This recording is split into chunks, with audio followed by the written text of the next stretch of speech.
This is a request from Star Wolf 222 for actor Zachary Quinto.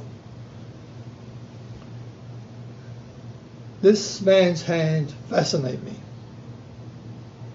I see here a lot of action here. This is the spiritual aspect of life coming out of Mercury. He has powers very, very strong, and he is a very confused person deep inside because he doesn't know how to use these powers. This has to do with spirituality, yet he has a very practical mind in so many different ways. He has a very strange shaped hand. It's a spatula shaped hand, and it's going in all sorts of different directions. The thumb is just sort of hanging there. He doesn't quite know what to do, yet he's bright, he's intelligent, he's got a lot going for him, and it's all coming from self, trying to see how it is in the real world and how people react and act to him. He feels threatened a lot of the time. He feels like he's under some kind of pressure. And it's very, very strong because here the loyalty lines underneath here are very, very crisscross. So he feels like he's got to be loyal to all sorts of different people who are draining him.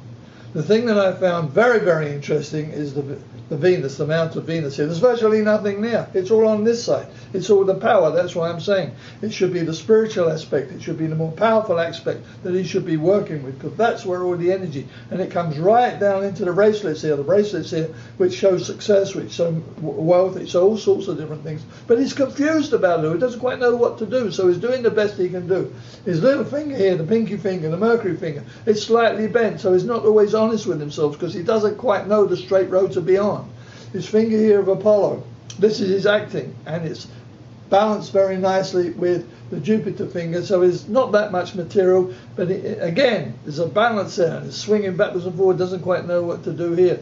But there's power, there's talent in his acting, there's character, there's quality. He can really do that because he loses himself in his acting, and he can be somebody different in his acting, and he knows how to do it. The interesting point here about from the Jupiter finger, this is his personality, this is the character, this is what he thinks about. It's very, very pointed, and he's scratching and he's searching and he's looking. But as he gets older, this will fill out more, this will fill out more, and these will start filling out more, and it will all fall into place. But he has to watch this because he could well be lying to himself, and he could be lying to other people about who he truly is as a makeup. And the real makeup of this guy, what he's got in his heart, what he's got in his soul, what he's got in his spirit, is really powerful, very strong, not into the material world, not necessarily into the practical world, but he was probably brought up that way, and that's how he sees it. But once he gets more into the spirit of self, and once he does soul development and all that, you're going to find this guy being around a lot and in great demand.